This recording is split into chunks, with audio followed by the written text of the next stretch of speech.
not going to be looking at referencing.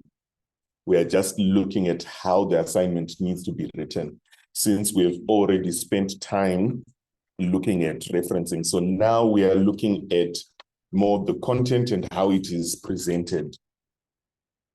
So I can see you have your, do all of you guys have the, okay, so they are not yet here.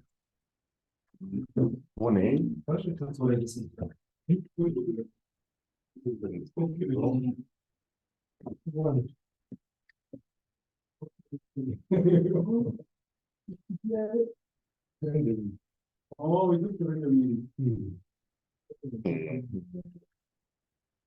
All right.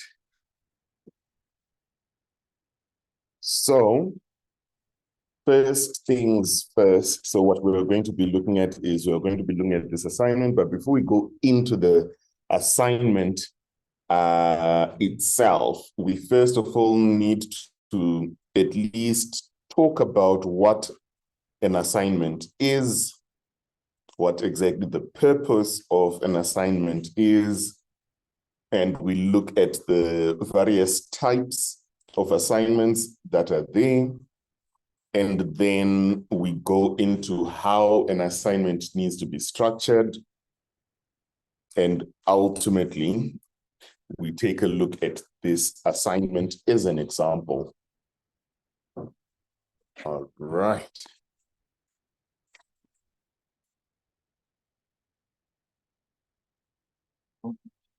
It's, no, so long as it works.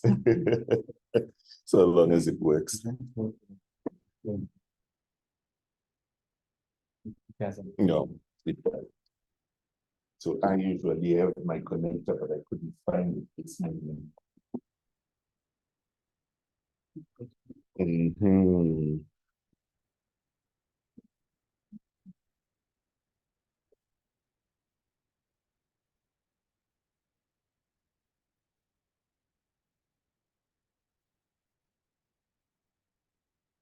Are you connecting to which one?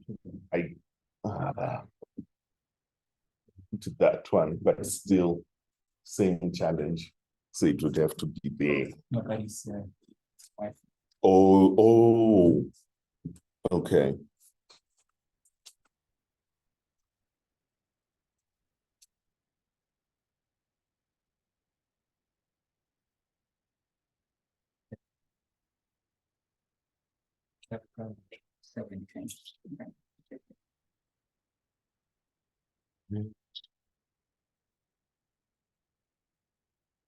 Okay, found it. All right, it's connected. Awesome. Send it by WhatsApp or everyone? Yes, I am. So actually today I don't have a presentation. So, but I do want this to project the this document that I showed you.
So I'm just waiting for Rev Lewis because I need to project something. I forgot my connection, so my laptop is not able.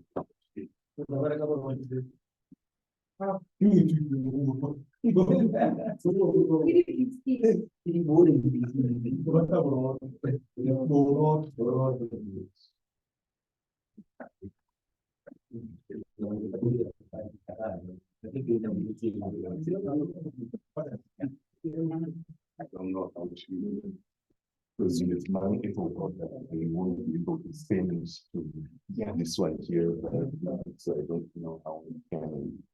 But I have a challenge. Do you know how we can help to just project some of these things Which one? without like your big one, but just suddenly you stop or I should change the program Because the thing is, to project it without yes,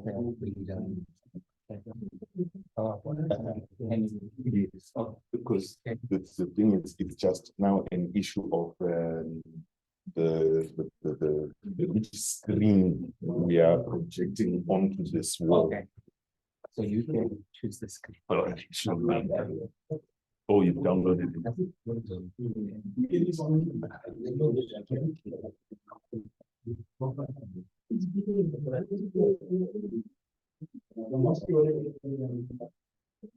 Also, you just make your change on the screen. Okay. So let me show you. I come here. I'm looking for the display settings. Then here, this is what we changed. So when I do this, I apply when I, so if I want to project this, I can literally just. Okay. Thank you. So that's how we do it. Yeah. All right. So here I'm just waiting for it is.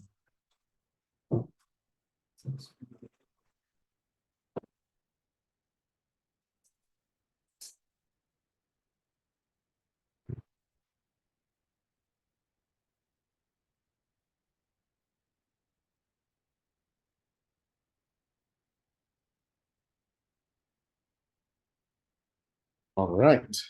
Could you please take one and just pass around? I'm not too sure if there's enough of those, but it's not a problem. That one is just for you to see what the assignment cover page is going to look like ultimately. But in any case, we are going to be sending you. The guys that want to connect.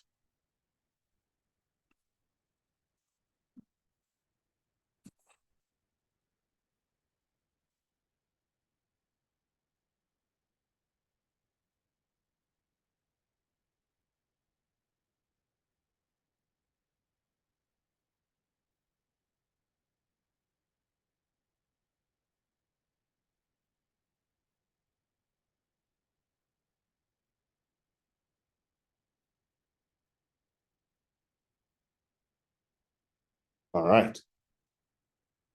So assignments.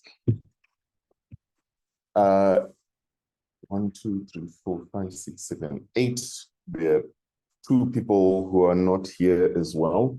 So we are going to do the test at the end when everybody's here so that no one misses out. But in any case, right now we are going to be looking at assignments. So the purposes of academic assignments is in order for us to assess the knowledge that you guys have. So that is why we write assessments. And there are different types of assessments. There are formative assessments, there are summative assessments, So with formative assessments, this is where we give you an assessment before we teach a particular section. So you go home, you do your own research, read around, write an assessment, and then we come to class and then we do that one. And then we have summative assessments, which are written at the end. So for example, the test that you guys wrote is a summative assessment looking at session 1, 2, 3, 4, and 5. And that was that. But now we are looking specifically at these assignments because you are going to be expected to write assignments. And the idea is you need to know how to do that. Now, when we look at assignments in general, we have actually different types, or assignments or essays rather. So we have different types of essays. We have exposition, descriptive, persuasive or argumentative, and we have narrative assessments. And throughout the course of this program, you are going to be writing a variety of assessments. So for those that came in a little bit later, we are combining session 6 and session 7 because they feed well into each other. So the first session, I think if memory serves me well, looks at the different types of assessments. Then the other should be looking at the structure. So how do we actually structure an assignment? And I decided to combine those two together. And we are going to be using this assignment that I've given you, that we all have, that we've been using so far. We are going to be using that as an example where we are applying all of the theory around how an assignment needs to be structured. So when you write your essay, there is basically 3 components in any given essay. And those components are the introduction, the body, and the conclusion. So the last time that we met, we spoke about how we need to be able to move from words themselves up to the entire essay, as well as being able to have an image of what we want to write about. Then we break it down. We go to the various sections that need to be present within that assignment, and we break that down further into specific paragraphs. And we even broke it down further to look at the sentences that constitute those paragraphs. And we tried to see how we can maintain a logical flow from our sentences right up to the bigger assignment in general. All right, so we're going to look at the first part of the assignment, and that is the introduction. Now, depending on the assignment that you are going to be using, so I'm adapting the information. If you look in the study guide, it does have, introduction and tells you the content that is required there. What I'm going to tell you is similar, but with few differences, and those differences are meant to account for all the types of assignments that you can ultimately encounter. So when we talk about an introduction, we are talking about that paragraph that is introducing us to the assignment itself. And by assignment, we literally mean the question that you are answering. So if we take a look at this assignment that we have, if we take a look at this as, oh, you already have one. Yeah, it is that one. Yes. Okay. So if we take a look at this assignment, the first thing that we are going to see is the, well, firstly, on the first page, we have the title of the essay discussing the impact of rational emotive behavior therapy and its success in the South African context, as well as a modality in addressing nitrophobia. I am going to walk you through what that question is saying so that the example that we are using makes sense. But if we take a look at the board for just a little while,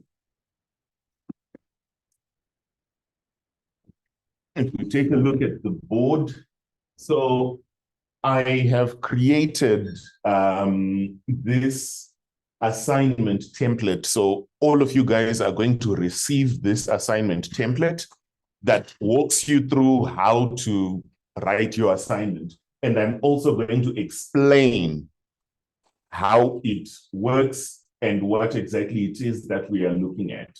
So starting on the first page, I think most of these things are self-explanatory. So this first page is that one that I had circulated just so you can take a look at it closely. But you, excuse me, you put in all of your information here, your surname, your first name, student number, you tick your program, site name, and the tutor name. So whoever is taking you for that particular assignment, that's their name that you put there. Then you put the title of the assignment. You just generally fill in all of that. And most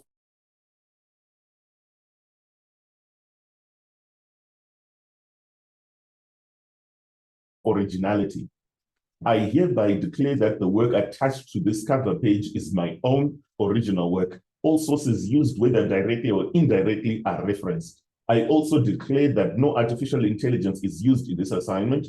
I understand and accept that if this declaration is proven to be false, I will be subject to disciplinary action. And then you have to put in your signature.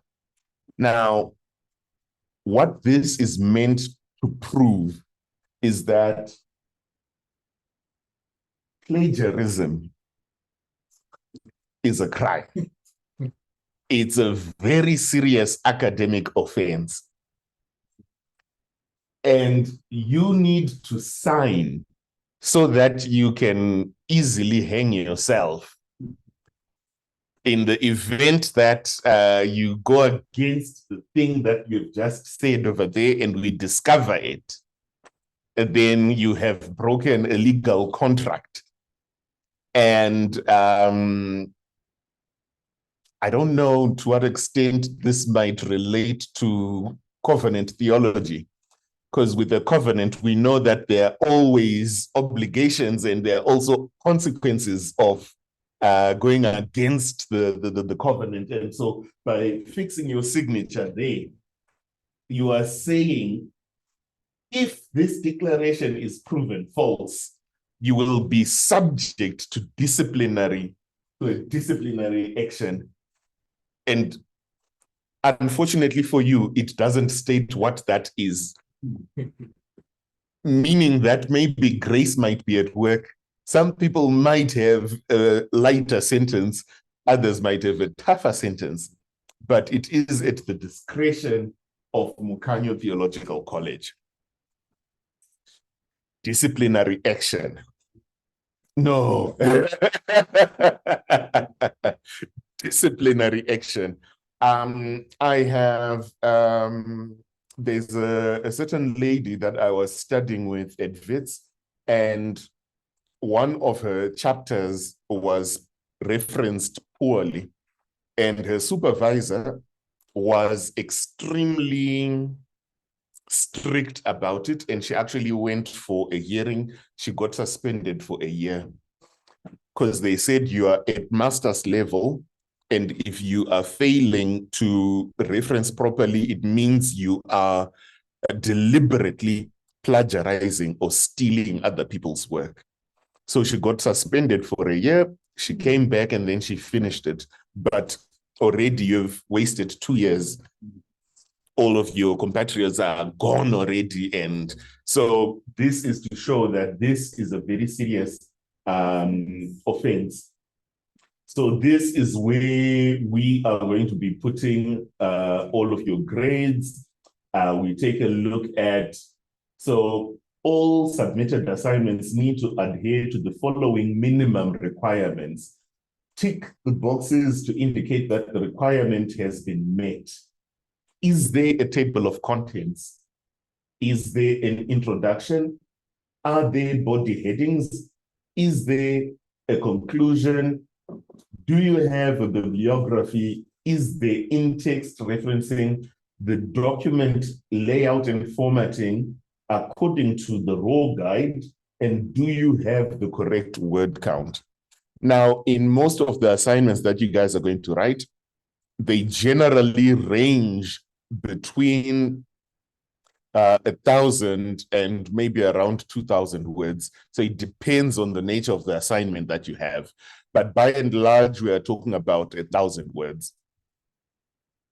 And now it's going to be at the discretion of your tutor to say, how many words above the word limit are you allowed to go? Because generally speaking, you're never allowed more than 10%. So if your word limit is 1,000 words, you cannot exceed 1,100 words.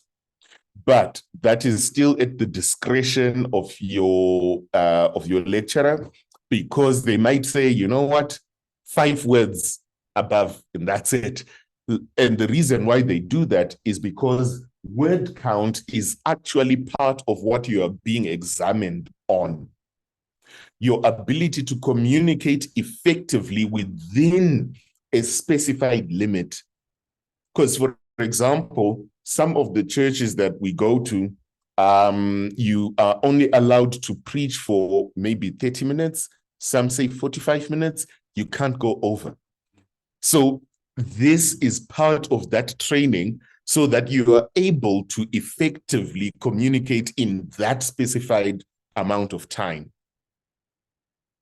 So that is the reason why word count is important. Yes.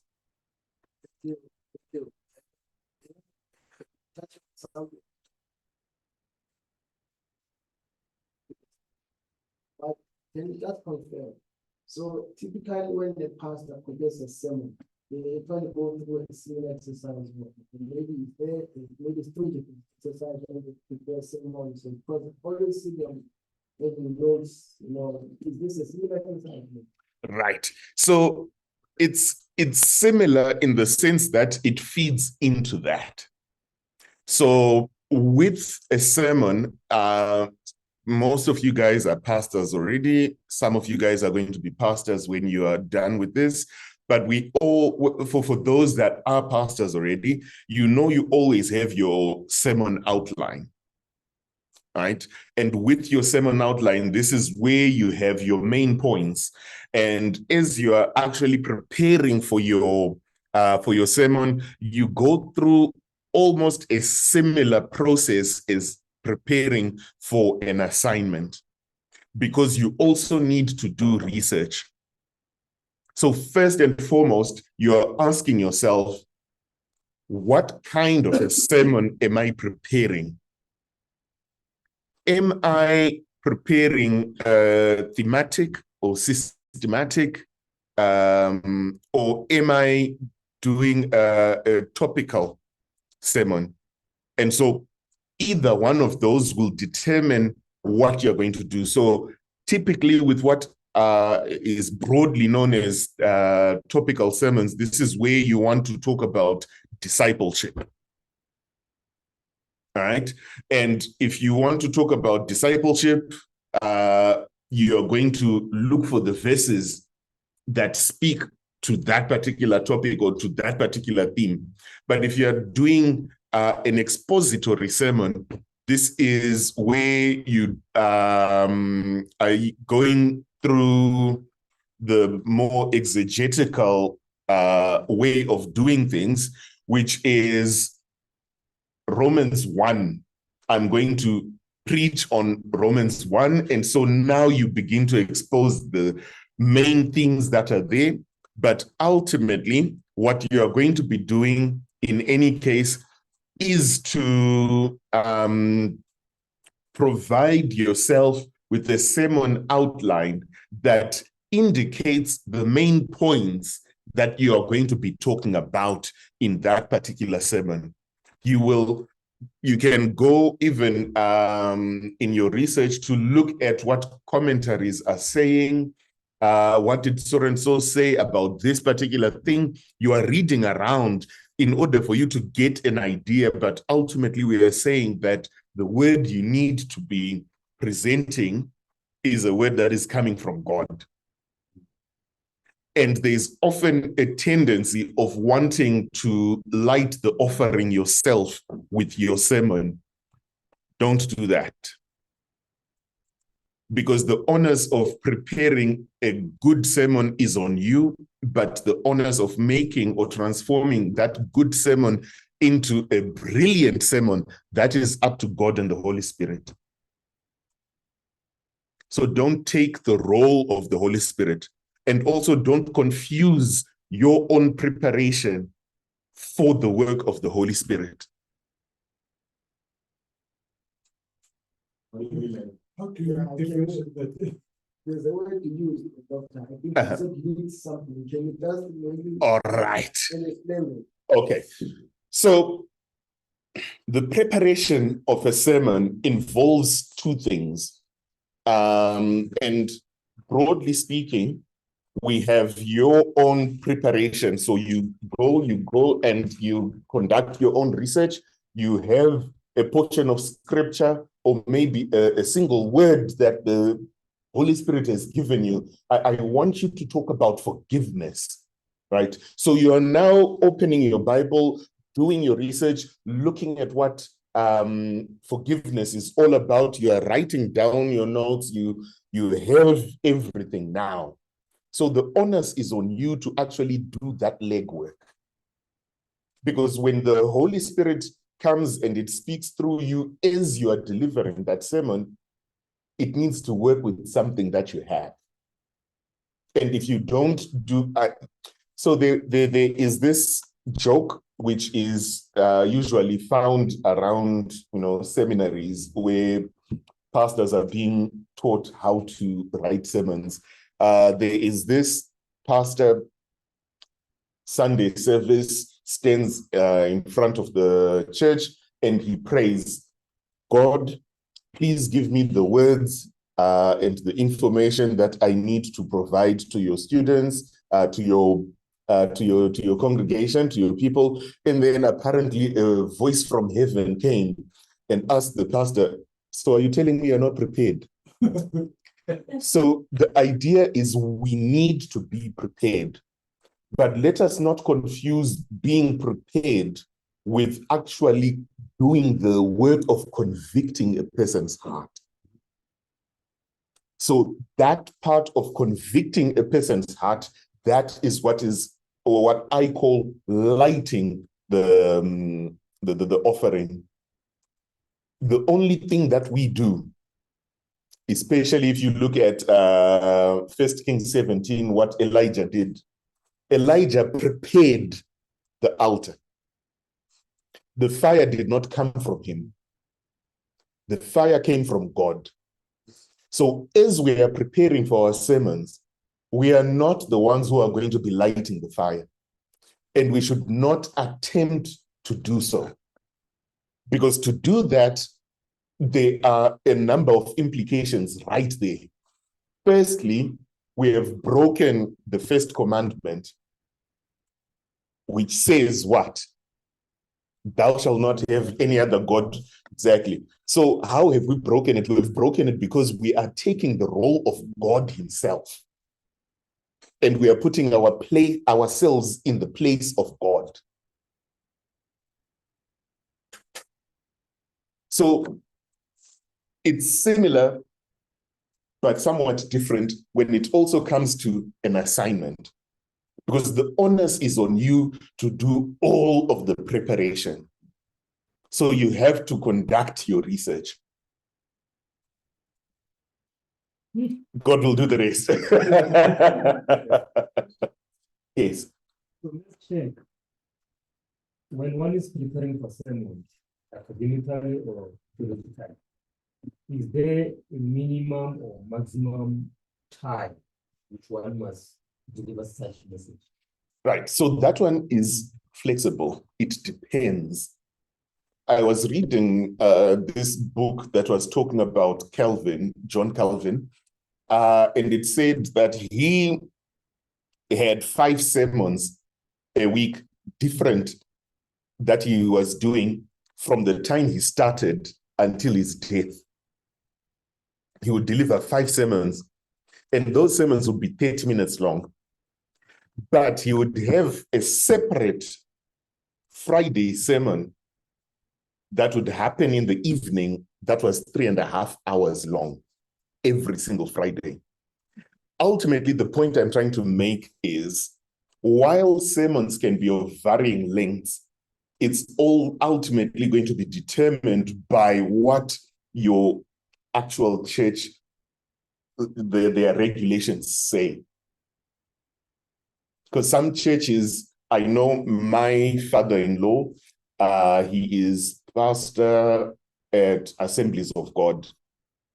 And when he starts preaching, it's never less than 2 hours. And that is just what they do. Where I am going to church right now, the church that's closest to us, it's a Pentecostal church, and the sermon is never longer than 20 minutes. We start at 10:15, and by 11:30, we are done. So 11:30, people are already starting to pack their things, even if the pastor is still there in front.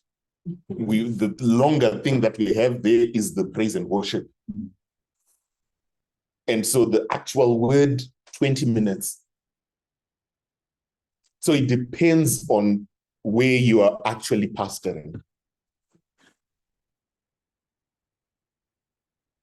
So if you know that in your church you have to speak for an hour, then you need to prepare material that is enough to cover 1 hour. But if it's only 20 minutes, you also need to condense to make sure that you're only able to give it. And if you're like Kelvin, 3.5 hours, then, you do that as well. Are we good? Did I answer the question? All right. Maybe my church, I think it's same as yours in terms of service.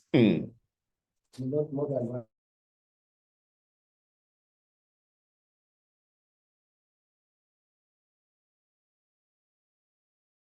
What I realized is that, people do not appreciate the work that goes behind the service itself. Typically, even that 1.5 hour service, you find that people that maybe need to be an hour before preparing the place. Oh, yes. Afterwards, people have got things to do. People must leave church. Now, even the congregation at times, you find that they become children. Children have got their attention span is limited. True. So in short, I'm trying to say that I don't know what is the future of these churches that whose services are 2 hours, 3 hours, honestly. True. Because I see at my church, and like this is something that as maybe people that go to church, you don't pay attention to. But if at all the service starts at 9, someone must be there at church around about 8 o'clock. True. Preparing the prepare. So you, by the time that you come there, you didn't know, and the same person that came in early is the same person afterwards who must look up. Who must look up, they must go places, they must go back home, they've got things to do. So, yeah, I think I think this is a hot question in terms of, in the main, what is the future of these churches food services? I try to take that well, but then I leave it there. Yeah, true. It's good to leave it there because Yeah. this is one of those conversations that can take days, literally, because people feel differently about the Sabbath, right? Our Sabbath is on a Sunday, right? So some people will say going to church and it just needs to be an hour because we have things to do. But then you have other people that say you can't have other things to do on a Sabbath because you're supposed to be resting, right? So you shouldn't. I was brought up in a very strict, conservative, reformed church, right? And we would go to church the whole day. But it was actually better than when I visited a couple of my friends who were Seventh-day Adventists. They even cook. In fact, they go with lunch that is prepared the previous day. They know there's going to be a morning service, and after that morning service, you don't go home. You remain there. We eat, and then we have an afternoon program. And then there is drinks and snacks afterwards before we ultimately leave. So depending on, all of where people stand in terms of all of this, yes. For me, when it comes to like after that, before he starts the message, he'll start talking about other things, and then after it comes to them, it takes long. It does. Maybe 1 hour, couple minutes. And then after that, is there anyone who has a question before? And then that is another service. Because now he has to explain to all these people. And only to find out, since we finish at church at 9, it's 3 o'clock, it's 4 o'clock, since we're in church. Yeah. And now it comes back to what has been said in the work of the Holy Spirit. I think maybe it's when we want to make our own message to be heard, not allowing the Holy Spirit to do this. True. I think also that's the problem, because maybe they are having that thing that if I preach a long time, they will end it. They will, exactly. And only to find out that people already, when the church is out, they don't want anything to hear. So now the work of the Holy Spirit, like to meditate and to say that message, so God was talking to me, and then you start meditating about it. That's where the work of the Holy Spirit is happening to me. But now they are putting it more of their way. Exactly. And the Holy Spirit doesn't have a chance. Yes. True. To add to that, I've learned recently, actually, some of the pastors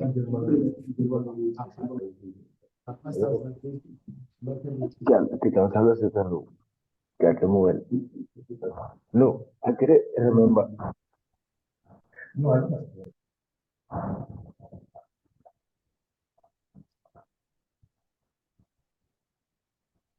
Right. Sorry about that.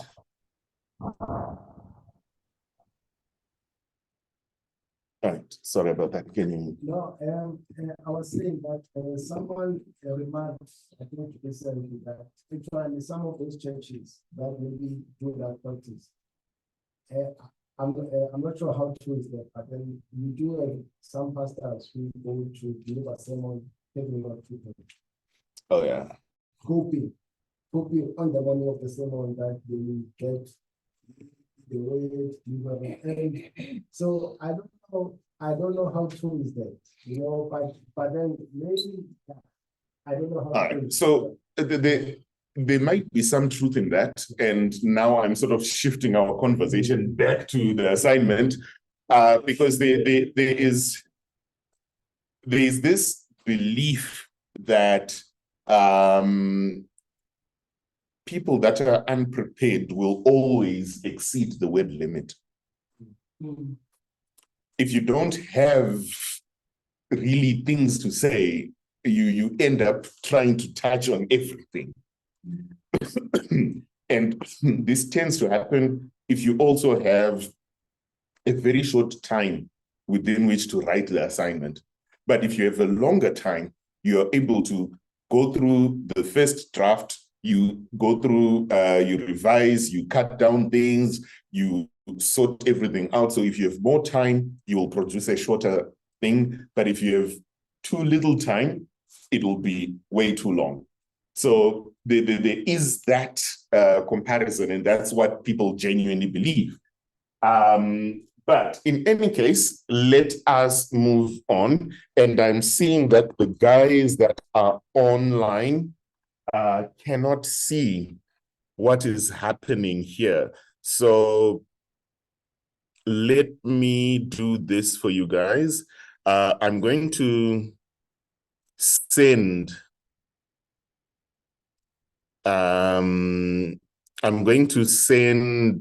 you guys a copy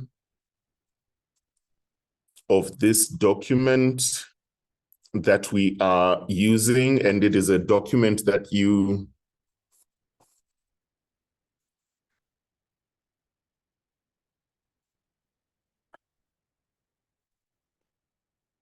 chat, send to everyone, attach file, so that you guys can also open it up and see what and be able to follow.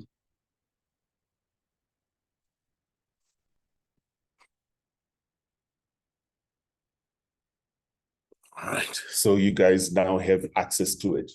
So we've just finished talking about what's on the first page.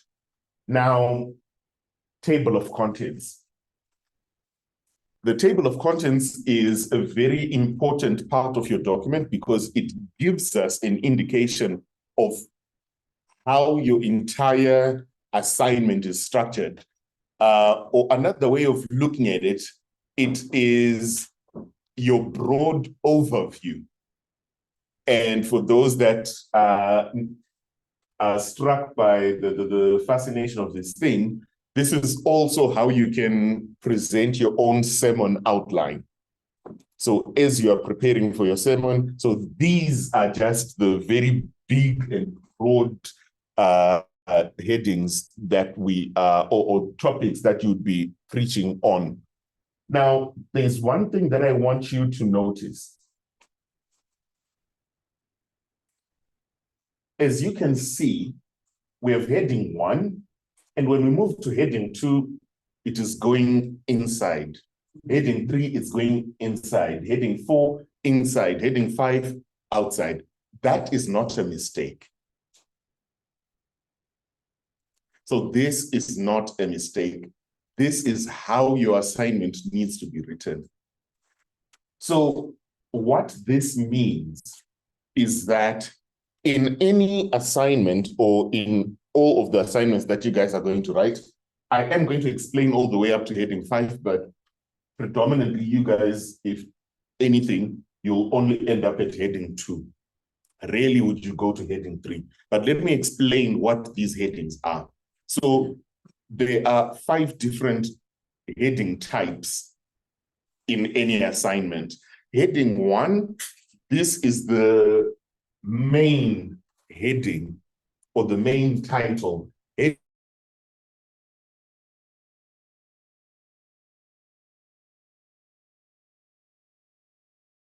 Subheading. Heading 3 is a subheading. So heading 3 would be would fall under. In fact, let me. But you see, I'm helping Pastor Dumi with his assignment, and his assignment has multiple headings, and I'm thinking this might be a great opportunity to show.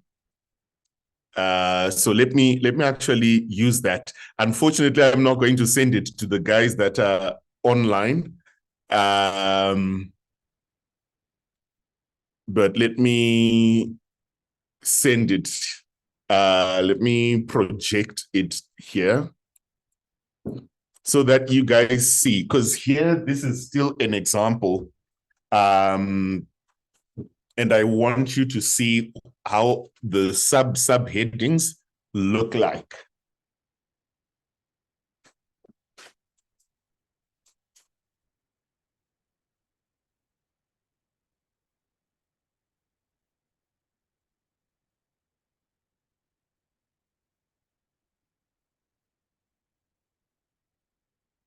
So I am going to, oh, I think I just minimized the,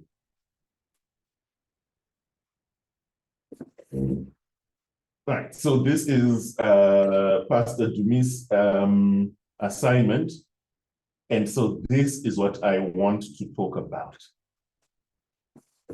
So this first one there and that second one there, these are heading level 1. So they will be right at the end here.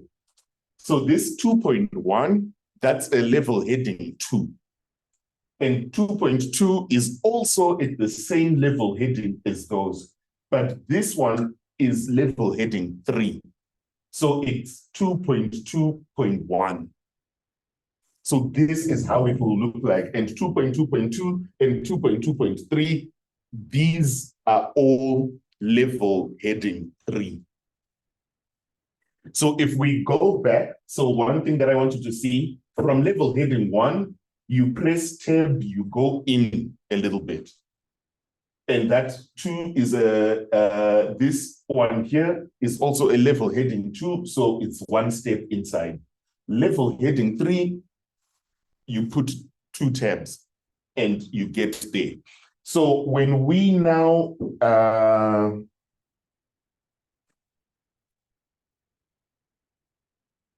see it here, level heading 1, it's right at the beginning. Level heading 2, level heading 3. So these are the 3 that we have in that assignment. And so that's how it needs to look. And so your level headings are not only for your table of contents, but they are also present within the assignment.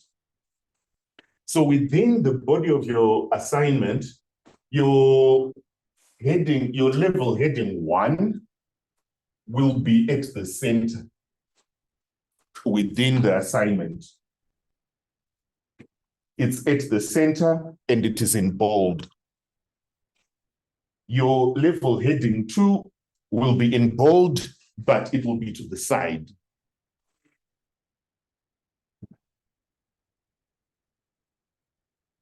So, and then your level heading 3 will be to the side in bold, but in italics.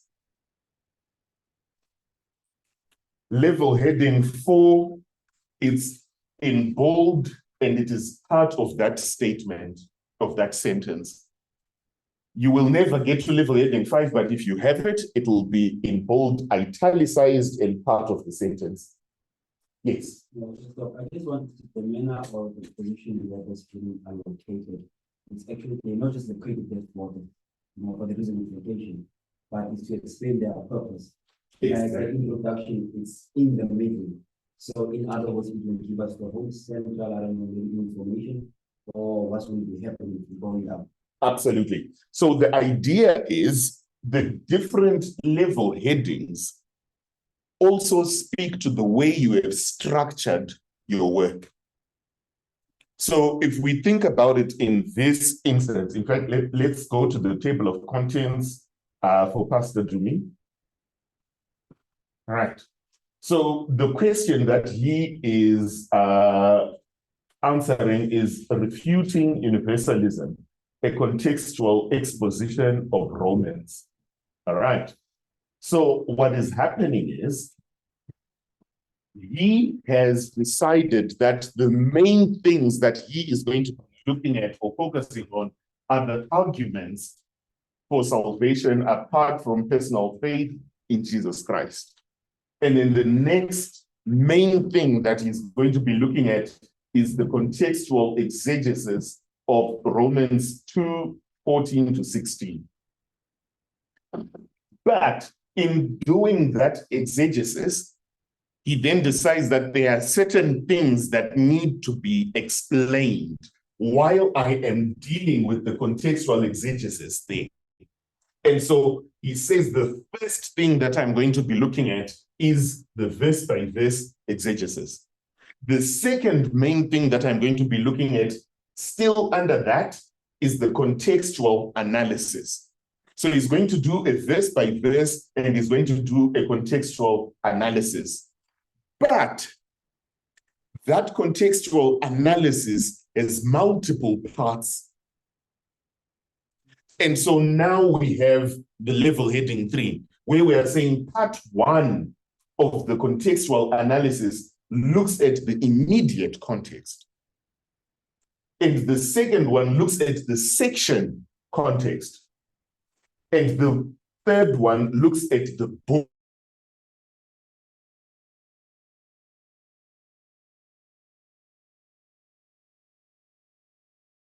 Especially firstly in the table of contents, provides the marker or the reader with a logical representation of how you have structured your work. And literally, it's, as I'd said, this is also what you would do with a sermon. You have your main point, and that main point can be broken down into maybe 2 or 3 other points. So in dealing with this, I'm going to talk about this as the first thing, this is the second thing, that is the third thing. But in that first thing, there may be 2 points that are so crucial that have to be discussed.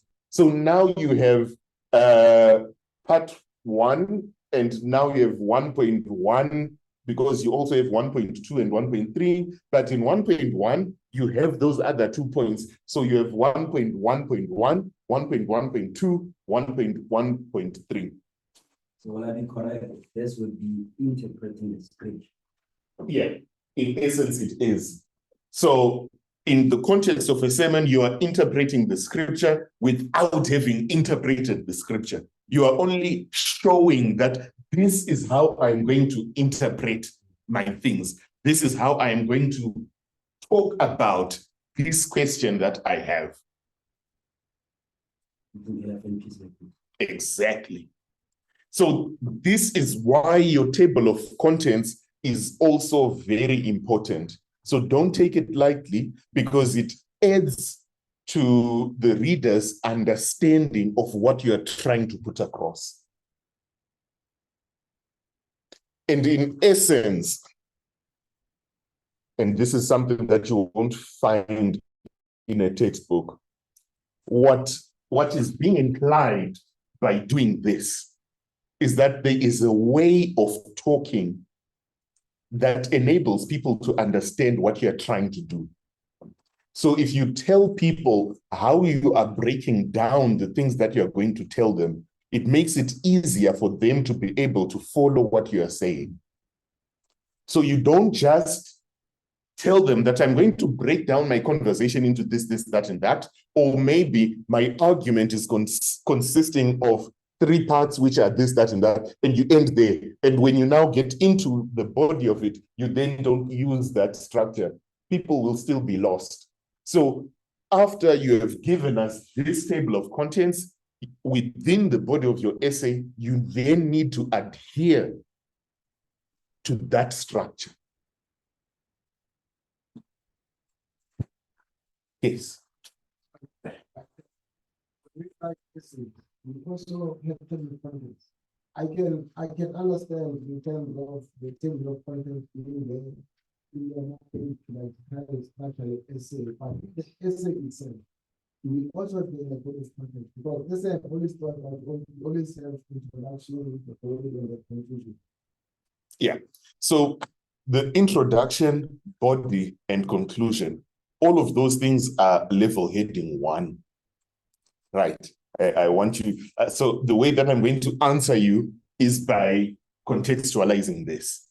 So in your essay, you have body, you have introduction, body, and conclusion. All of those things level heading 1. But within your body, you can have subsections.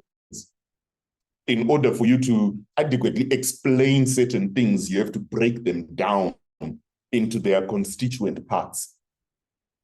And so you are still adhering to that framework or to that structure that we have seen in the table of contents.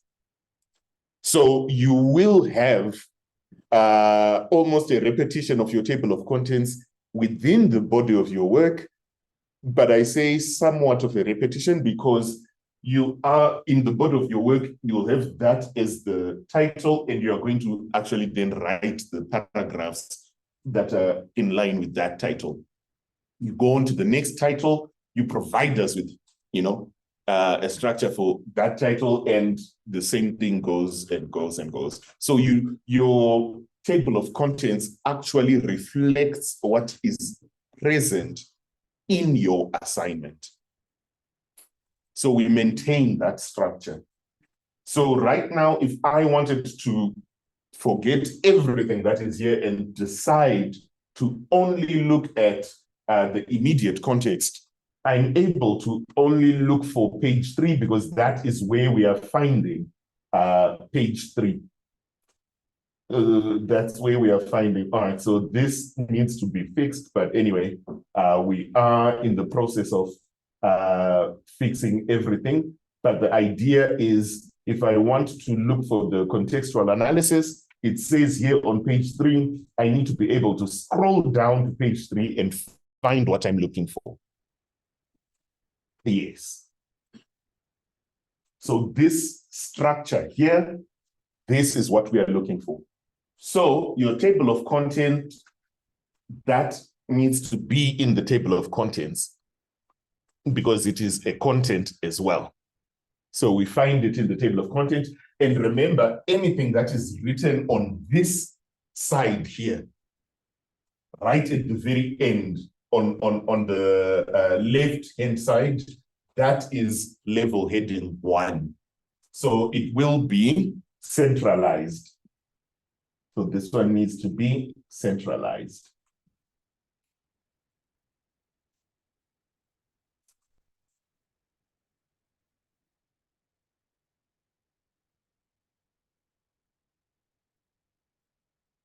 Right. So it needs to be centralized. And the more we go in, that is indicating the level heading that we have. We got this, right? Awesome. All right.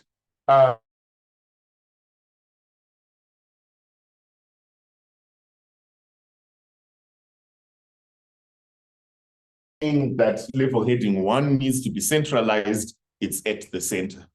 Level heading 2 will be on the left-hand side in bold, and it will appear in its own line. Level heading 3 is still on the left-hand side, appearing on its own line, but it is italicized. So it is in bold and in italics. So italics is that fancy way, because you see this one, it's like it drank like maybe the whole of last night, so now it can't stand straight. So that's what we mean by italics. And how do we get to those italics? Say we want to italicize this word here. We come here to home, and that one there, that I, that is italics. You see how it leans, and if you press it again, it comes back up. And if we want to make that bold, we put that B there, still under home. It makes it bold. If you click it again, it removes the bold.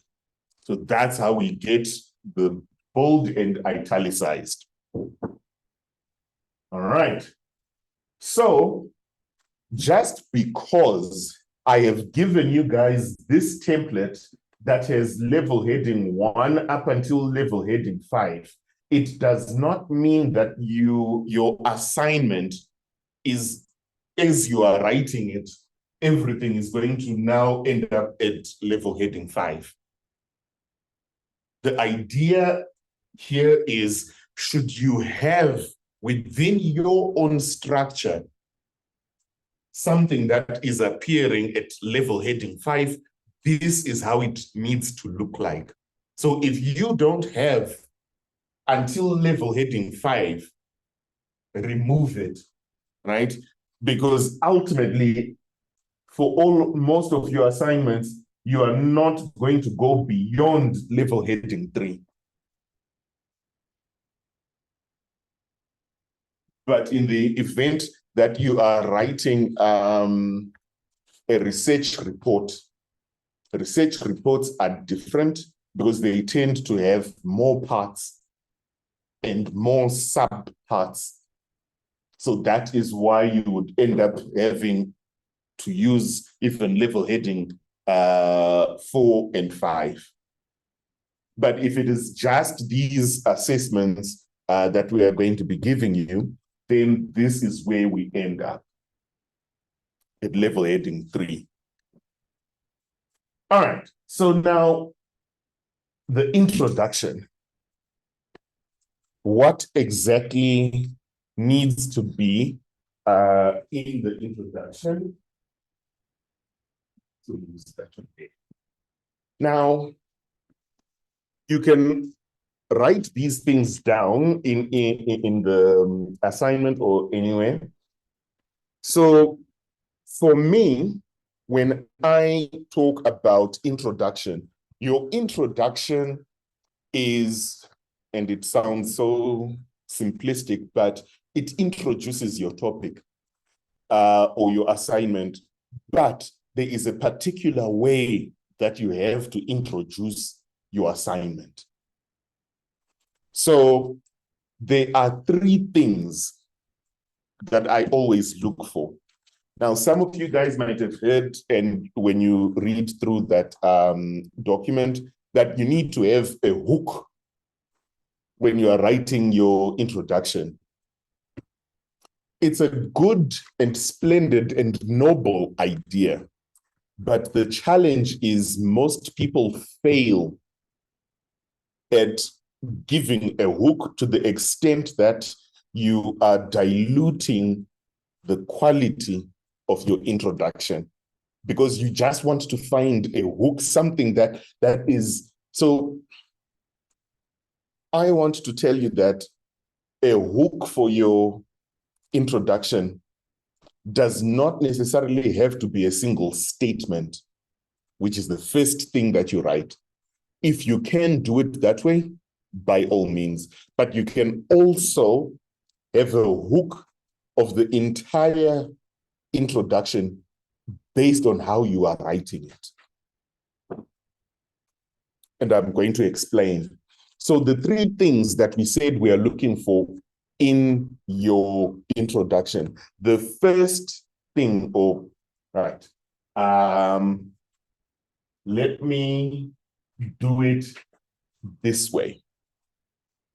I'm going to use this example as I'm talking about the introduction. So think if the introduction that I'm going to give you was the entire essay. This is how the headings would look like. So we said within the introduction, so we have introduction that is level heading 1. There are 3 things that need to be present. And so those 3 things are going to be listed under level heading 2. So thing number 1, level heading 2. Thing number 2, level heading 2. Thing number 3, level heading 2. Is this making sense to you guys? All right, let me come again. So if we were to be writing an assignment from just the introduction, we said the title of that assignment would be Introduction. And I said, within your introduction, there has to be 3 things that you address. So if it was now an assignment, those 3 things, you would have 3 separate topics. And how those topics would exist, they would exist under level heading 2. Because level heading 1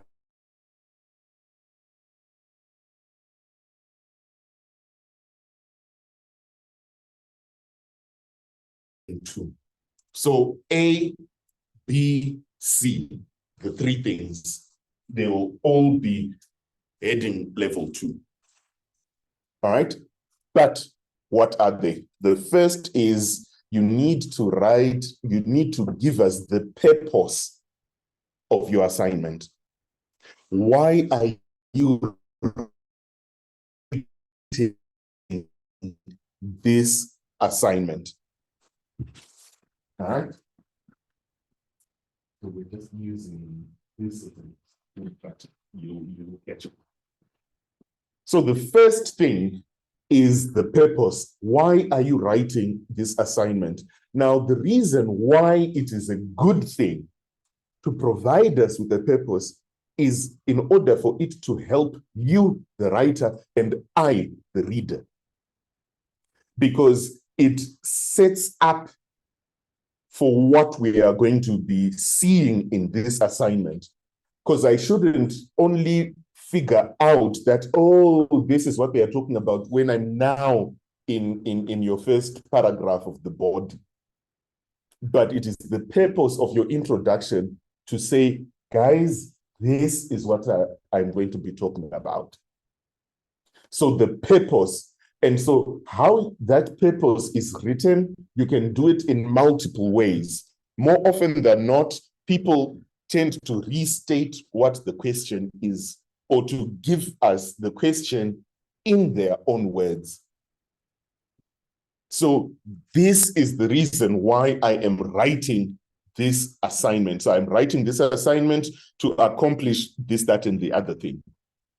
So that's my purpose of writing the assignment. The second thing that I would say would be, what is your argument or your position? What is the argument or what is the position? Now, these are technical terms, but let me explain what needs to be in it in that part of the introduction. So when we talk about the argument or the position, so for example, write an essay about, refuting universalism within the book of Romans, just as an example. So your position would be, there is no universalism, or there is universalism. So that statement is very important, because as we go through all of your paragraphs within your body, you are actually supporting that statement that you have given. And then the third thing that you need to include in your introduction is telling us the points that you are going to use to address that. Let me give you a very simple example. The question would be, why discuss the advantages and disadvantages of studying at Mukanya? Very simple question. So this is how your introduction can look like. The purpose of this assignment is to discuss the advantages and the disadvantages of studying at Mukanya. My position or my argument is that it is good to study at Mukanya. And to that extent, I am going to be talking about, one, the location of Mukanya. I'm also going to discuss the staff that are at Mukanya, how competent they are. I'm also going to look at how flexible their program is. So what you would have done in that instance is to prepare me, the reader, as I understand you're going to be looking at advantages and disadvantages, but you are already telling me that you think that they are it is overall an advantage to be studying at Mukanyo.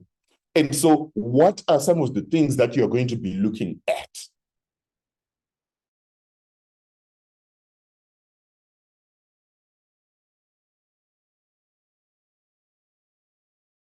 In the introduction, your arguments. Stating an argument and arguing are two different things. So in my Mukanyo example, I said I'm going to look at the flexibility of the program. I didn't say it is flexible or it's rigid. I'm just looking at the flexibility. And when I say I'm going to talk about the competence of the lecturers, I did not say they are very competent or they are not competent. I'm merely stating that these are the ideas that I'm going to be working with to demonstrate why I have said that it is advantageous to study at Mukanyo. So now let us just look at the example assignment that we have in front of us there. So let me also open it on my side.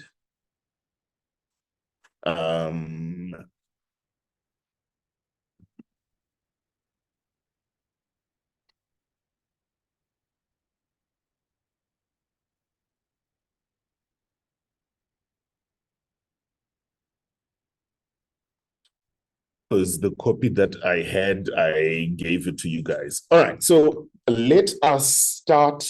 In fact, let us start at the table of contents.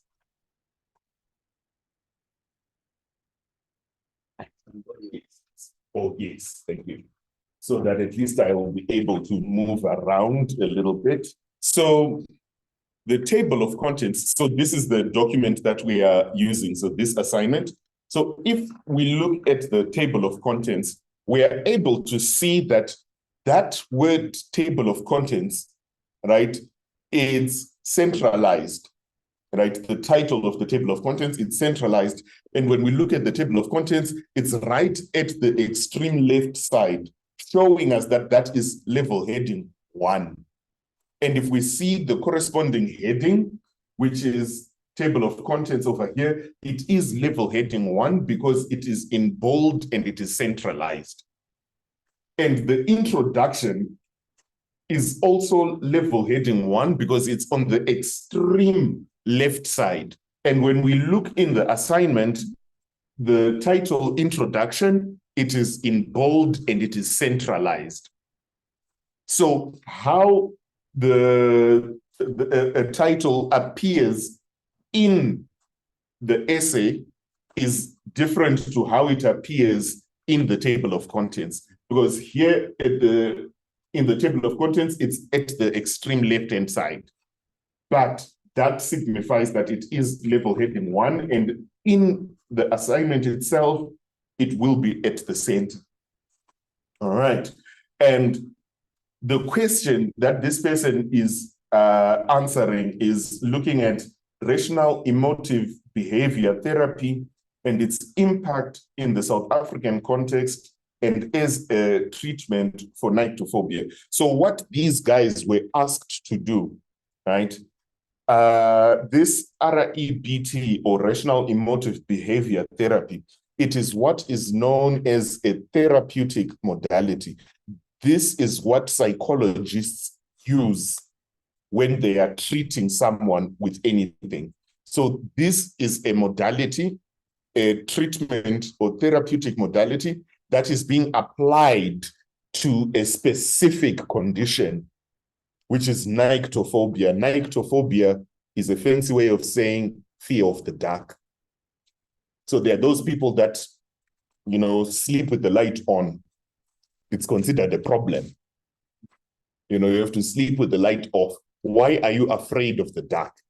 So because this is a psychology student, they are given this modality. So apply this modality to this condition and tell us how useful this modality is in treating this condition. But you are looking at it from a South African context.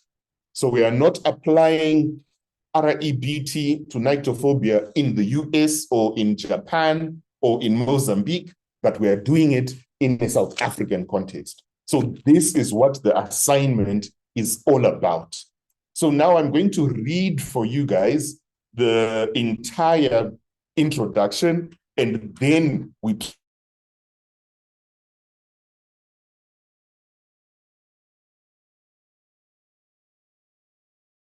those three things that we said need to be present. So if I am reading, I want you to mark with a pen or a pencil onto the assignment itself, where you hear, okay, so that sounds like the first thing. Because remember, we said the first thing has to be the purpose. Why are you writing?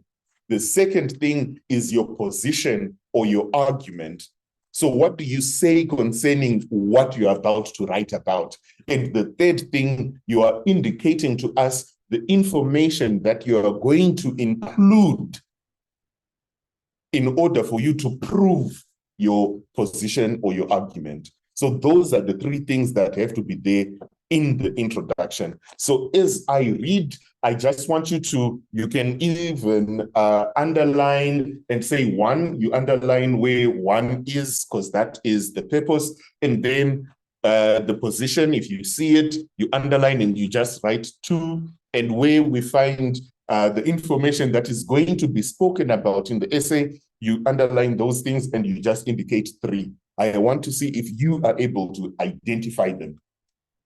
So for the essay to follow, I plan to look at the fascinating phobia that is nyctophobia. More specifically, how rational emotive behavior therapy, or REBT, can positively impact and even treat the fear of the dark. Firstly, I will share some light on nyctophobia and REBT, as well as why it would deal with the phobia most effectively. In the next section of the essay, I will briefly explore rational emotive behavior therapy by covering key contributors, the chief concepts, and the goals to be achieved throughout the therapeutic journey. After exploring both the phobia and the therapy I have chosen, I will show both assets and flaws when considering its application in the treatment of nyctophobia. Before concluding, I will delve into REBT's application in the South African setting to tie the essay together. So it is a bit of a mouthful that introduction. Louis, are we together? Are we still together? My friend on the online platform there, is what we are talking about making sense to you? Yes, yes, I'm still here, Doc. I'm still here. Awesome. All right. So guys, have we been able to identify those three things? Let's start with the first one, the purpose. Is there anyone who was able to identify why the assignment is being written?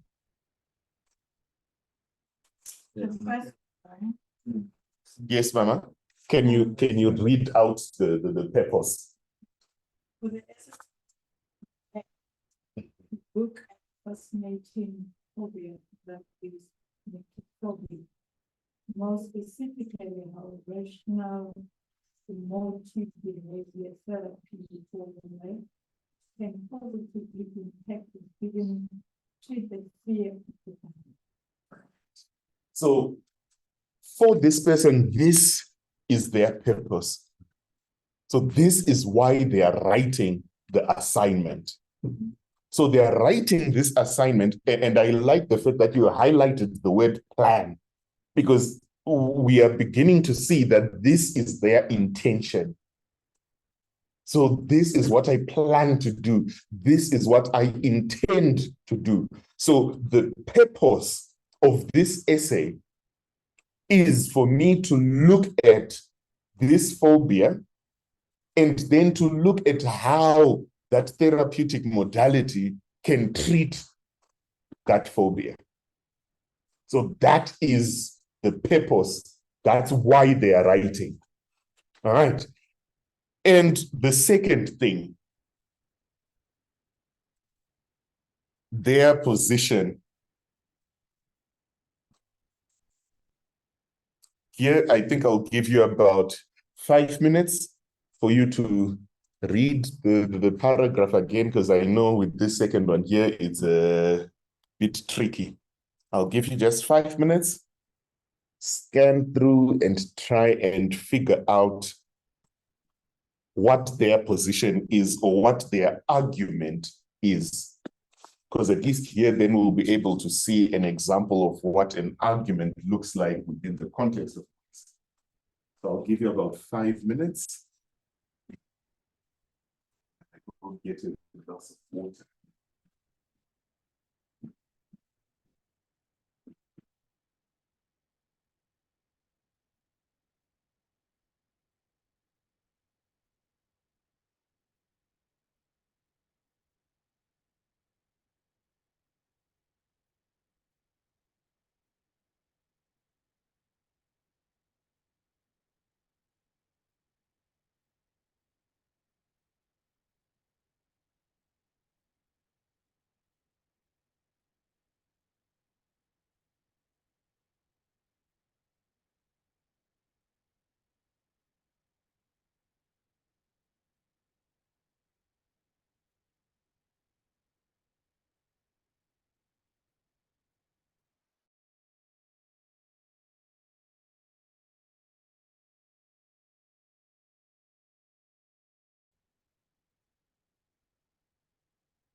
If we've been able to identify it, here I think we are going to have multiple answers. Firstly, all right. Firstly,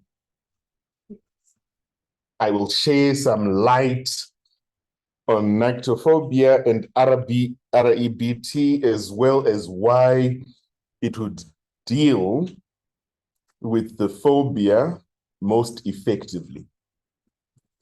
Right. Why do we think that that is the purpose? I'm not saying it's not the purpose, it is, but I want all of us to understand why we are saying that it is, so that when we write our own assignments, we can even use this way of doing it to write the purpose. Yes, the argument, yes. So why would we say that this is the argument? Yes. That sharing rely on what they are talking about. All right, all right. Once this person say, will deal with phobia, that is the argument. So we will deal with it. I'm going to deal with this. All right, so you are right, but not quite. And let me explain why. So if I'm going to deal with something, I haven't yet said whether I like the thing that I'm dealing with or not. So this is the strange thing about academic writing now. But when you write it like that, I will understand where you are coming from. But I will still have to say to you, no, do it this other way. Yes. I think to me, if he says, firstly, I will share some light on nitrophobia and debate. This clearly shows us that they have done their research. Yes. And now they do have the facts. Yes. To explain what is this rebate. Yeah. Anybody else? And again, I think there's a lot of emphasis where the writer says, where it says as well as why it would deal with the phobia mostly effective. Exactly. So it is that final point that really brings it home, because I want to tell you why this thing deals with nitrophobia effectively. Excuse me. So, in other words, they genuinely believe that it does. And so that is what they are going to do. So this is how they have written it. But you can also write it differently. Because the idea of giving you this script is not so that I say to you guys, reproduce this. This is an example of how you can do it. But you also need to lean on your own strengths as a person and as a scholar. All right. And then this is the easy one, the third one, right? The information that they are going to use in order for them to explain to us why it is effective. The third part.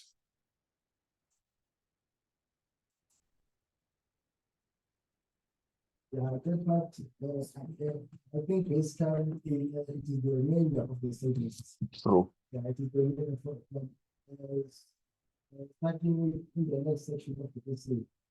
Exactly. Absolutely. Absolutely.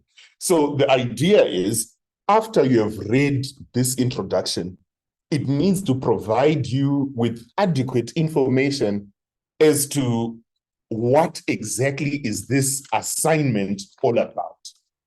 So if I read your introduction and I still don't know what you are trying to write about, it means you have not written your introduction well. Because your introduction needs to tell me what you are going to write about. And I also need to have an expectation of the points that you are going to deal with. Now, that is not the only purpose of an introduction that has been written well. It also helps you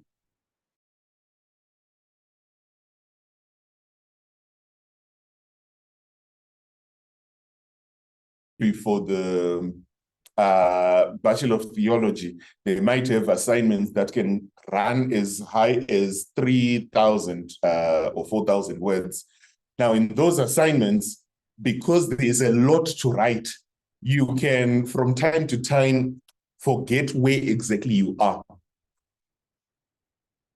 And I know it sounds strange, but it happens because you are now deep into the body of the essay, and all you have are points. You're just putting those points. But now, why am I putting these points? What is this point supposed to do? You need to then go back to that introduction, and that structure that you have put in there would remind you that, oh, no. So actually what I want to be doing is this. Then you go back to it, and it's the technical term of what that scenario is. It's called signposting. So signposting, and it's not a very complicated concept, literally what a signpost does. So the signpost that says Joburg 20 has probably never been to Joburg. But when we get to it, we know we are left with 20 kilometers to get to Joburg. So that signpost is indicating what is to come. And so that is what needs to be, that's how you need to structure your introduction. It needs to be signposting what is to come. So if you get lost, look for a signpost. And those signposts will be in your introduction. All right. So now we are going to go back again to the table of contents. Now, having read the introduction, if we are to look at the table of contents, or we should have done it even the other way, still works. Having read the table of contents, we now go and read the introduction. There are certain similarities that are there. What do you think those similarities are between what we've just been discussing and what we are seeing in the table of contents? So the introduction and the table of contents, what similarities can we see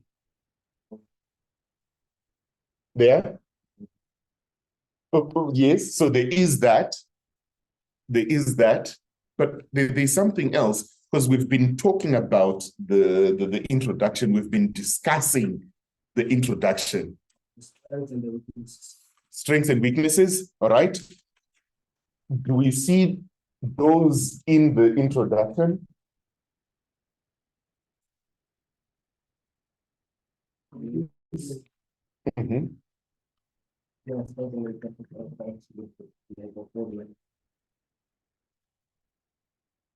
All right. No, you are right. You just have to now justify why.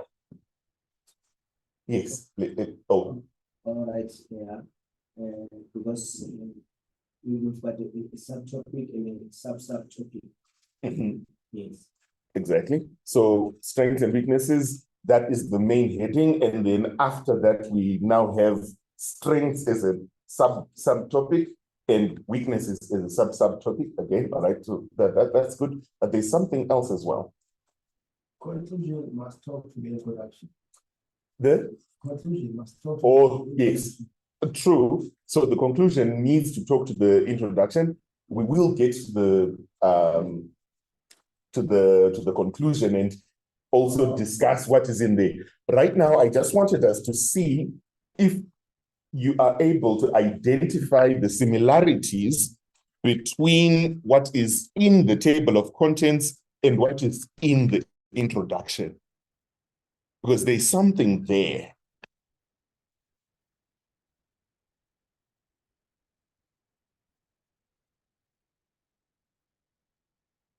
Something that is there.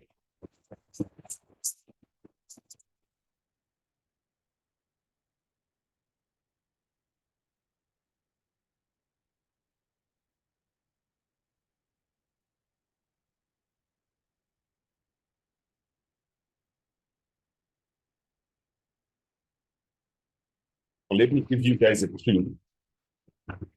If you open up your introduction and your table of contents like this, let's go through the table of contents and see if we can identify the things that are written in the table of contents, if we can find them in the introduction. Yes. Maybe the topic. Uh-huh. So the topic, that's the first thing. What else?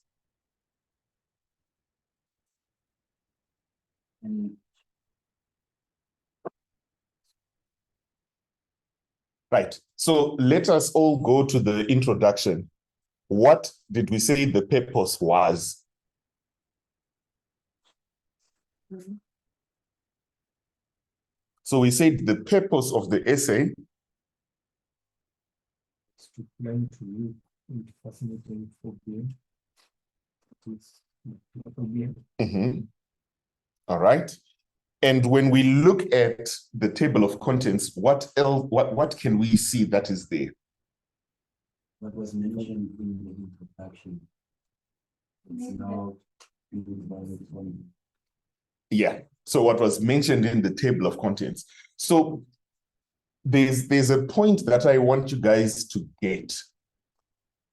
When you have your table of contents, remember we said it's almost like a sermon outline. right? That's written in bold. So these are the main things that I will look at. So you have your sermon outline. So these are the things that are going to be the topics that I will discuss, right? And so I have that. And when we go into our introduction, the thing that I want you to see is that the table of contents is reflected in your introduction.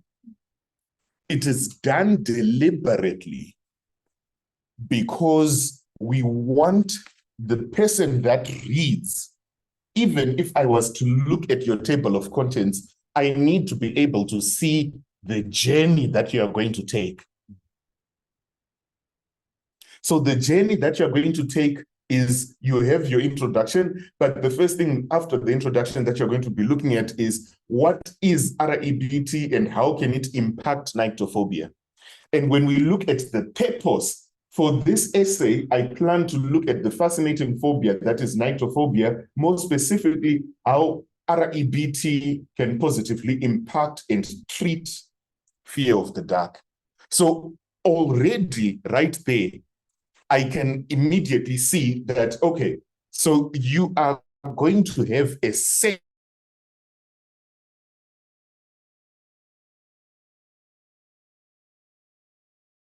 and here you have already introduced it in your introduction.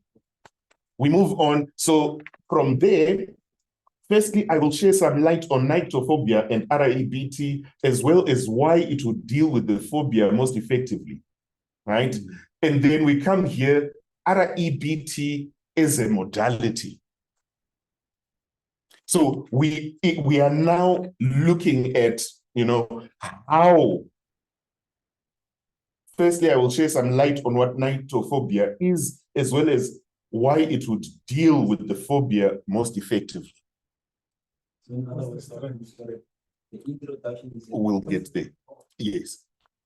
You were saying? It's more like the introduction is giving us information based on what the table of contents is. It's more like you said, a post sign. Signposting. Yes. Exactly. Signposting.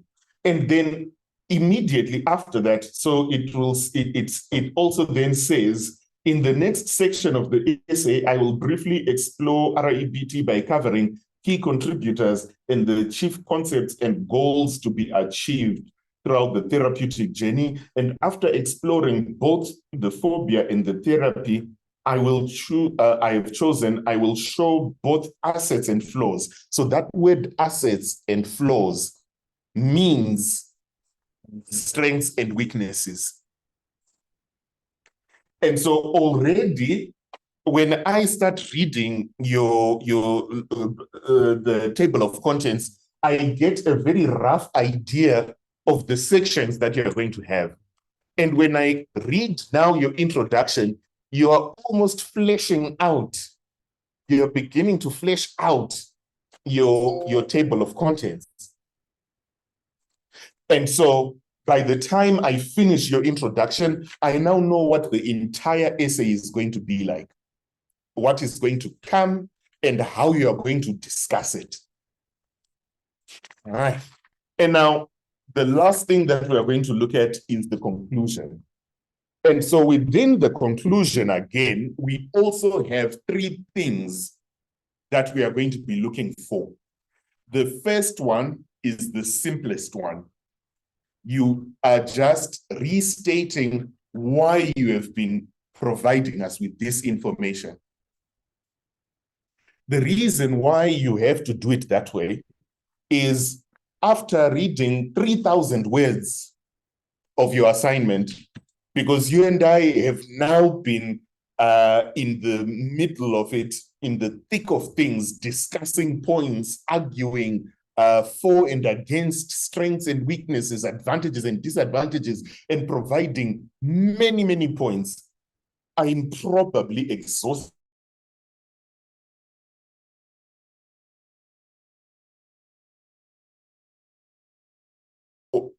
Rather, the first aspect of your conclusion is what we call for those that love eating like myself, it's what we call a palate cleanser. So the palate cleanser, I've eaten a lot of things. I've been reading a lot of these things. But now I need to understand, okay, so now I'm done. What's next? So I'm reminding you, the reason why you've been reading these things is because A, B, C, D, E. So you are, in essence, almost restating your purpose of writing the essay. So when we are in the introduction, you are telling us why you are going to write this essay. You then write the essay, but there are maybe too many points that you are dealing with, to the extent that by the time I'm finished, I'm now asking myself, what did I just read? What were those points for? Then you hit us with your palate cleanser. You are telling us, you know what? Everything that you have just been reading has been to achieve this, that, and the other thing. So that's the first thing. The second thing that we expect to find is your specific conclusions. And what we mean by specific conclusions, we mean that your essay had multiple sections. So you now need to tell us the conclusions of those sections. But you are telling us the conclusions of those multiple sections, but it is targeted at the final general or global conclusion. I'll explain what that is as well. But I just wanted to say it so that we know it. So as you are telling us that, so let's go back to our simplified example. Why would someone want to study at Mukhanyo? So initially we said the points that we are going to look at, we are going to look at the flexibility of the module. We are also going to look at maybe the location. We are going to also include the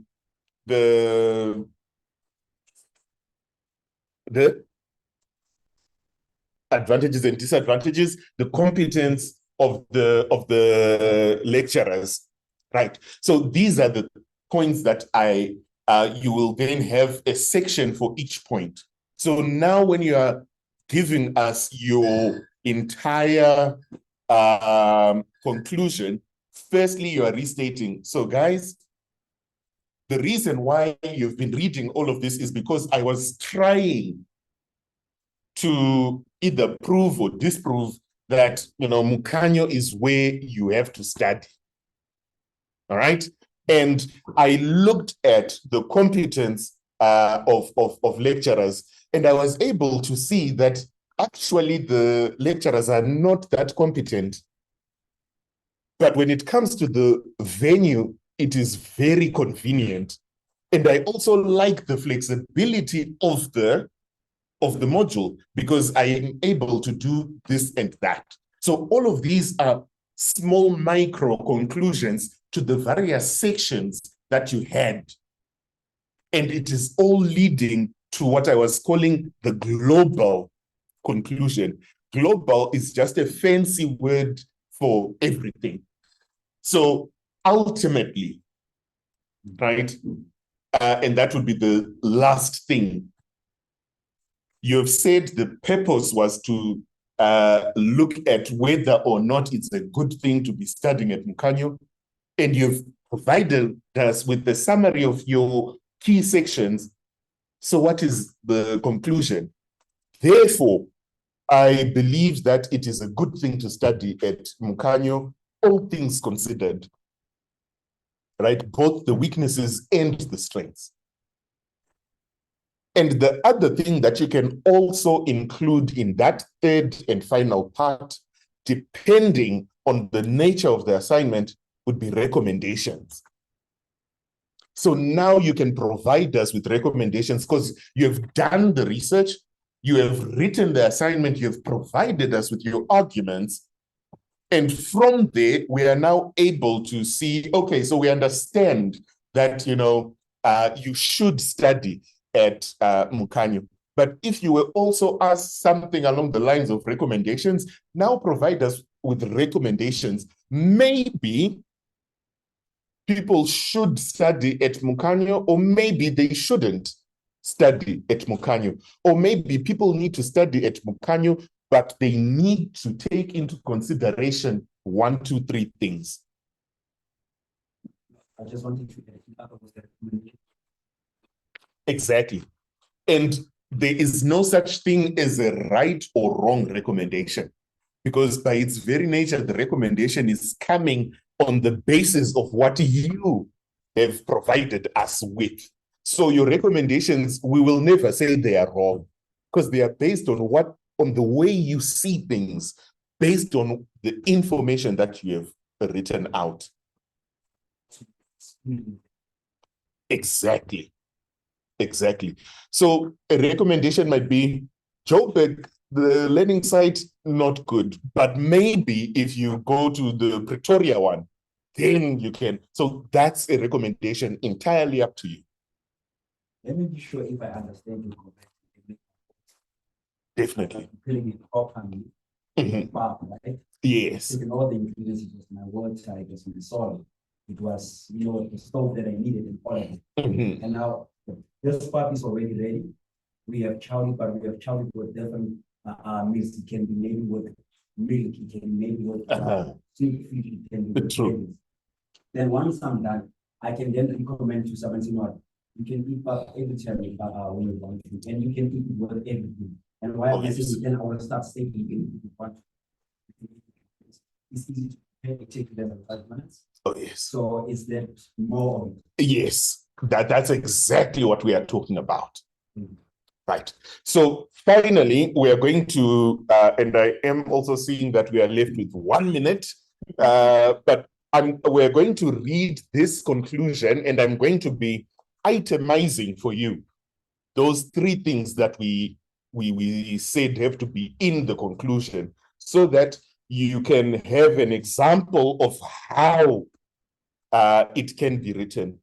So in the essay above, I firstly analyzed what nyctophobia was and why I thought that REBT could be a fruitful style of therapy in its treatment.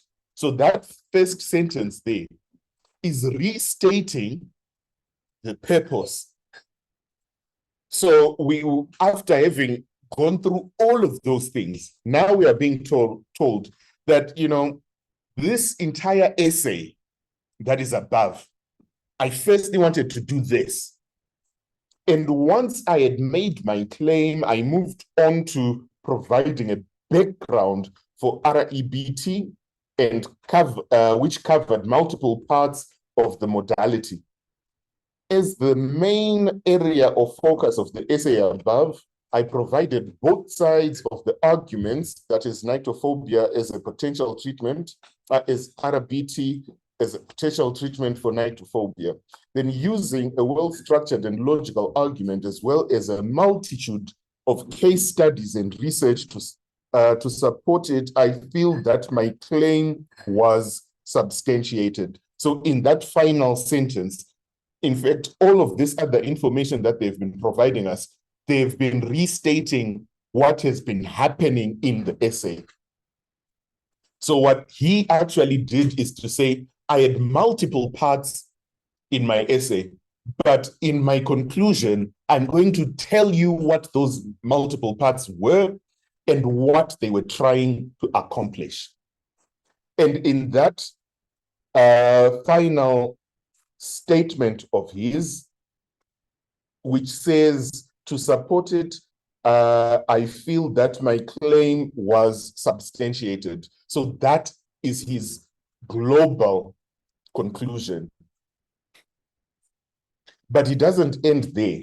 As I progressed, I confronted the rather complex question of whether rational emotive behavior therapy could work as a therapeutic model in the South African context. While I believe strongly in REBT's potential for effective treatment of nyctophobia, I regrettably do not think that it would be an effective style of therapy for the broader South African context. So he is qualifying his conclusion.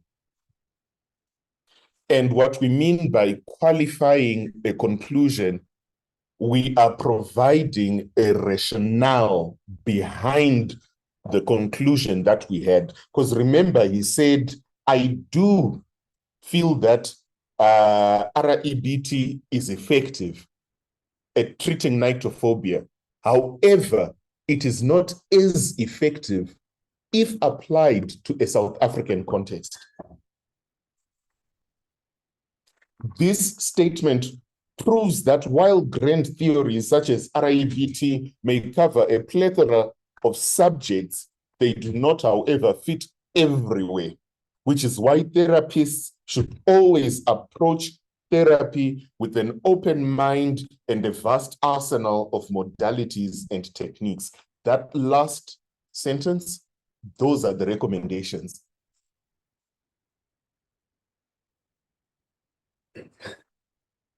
Those are the recommendations. So in this conclusion, we were able to identify the purpose. We were able to identify the conclusions, the specific conclusions, as well as the global conclusion.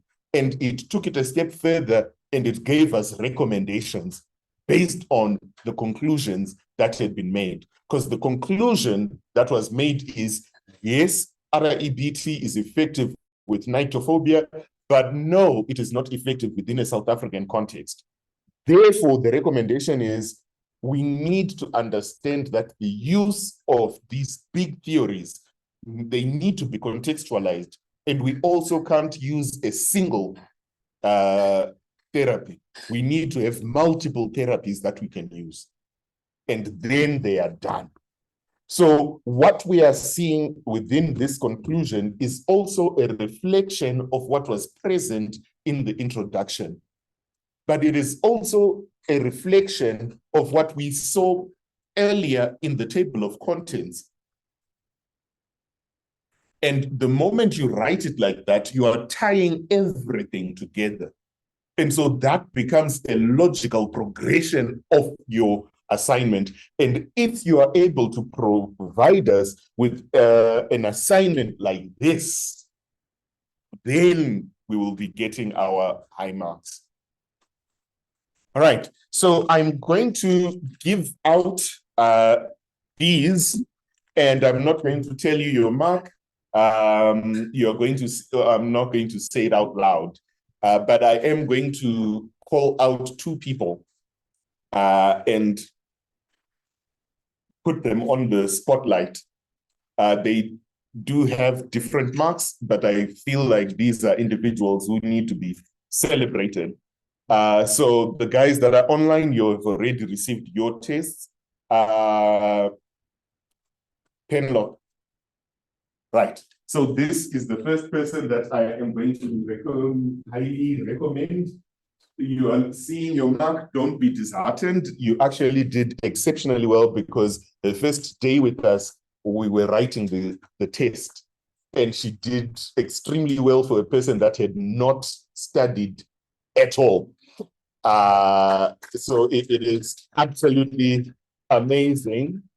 And Pastor Mongezi is leading the chart with, I mean, the way that he wrote the test, he was almost bragging that, guys, make it harder, because this, no. So he possesses the highest mark. All right. There you go. So I'm now just going to call out. So guys, the other thing, when you get your marks, so most of us did not get up to the 50% mark, but I know why, and it's something that we can work on. So we just need to be able to revise and go through the study guide, because even when you were making mistakes and you were being marked down, those mistakes, I could easily tell from the nature of the mistake that there is potential here. So no one did so badly to the extent of saying, you know what, throw in the towel, don't, you know, go back and sell tomatoes. No, we're not there. I understand that it has been a very tough adjustment period, and we just need to really apply ourselves. We need to read. So don't worry about the marks that you have. We will do better on the next test. And what I'm thinking to do is for the next test, we are going to discuss the expectation here in class with everyone, because I also noticed that not everyone was able to go and watch that video that we created that time, because we met online. So not everybody had time to go back, but for those that did, they did very well. All right. Caesar. All right. Brother Dan. Right. Prince. So. Patrick. Cora. Yeah. This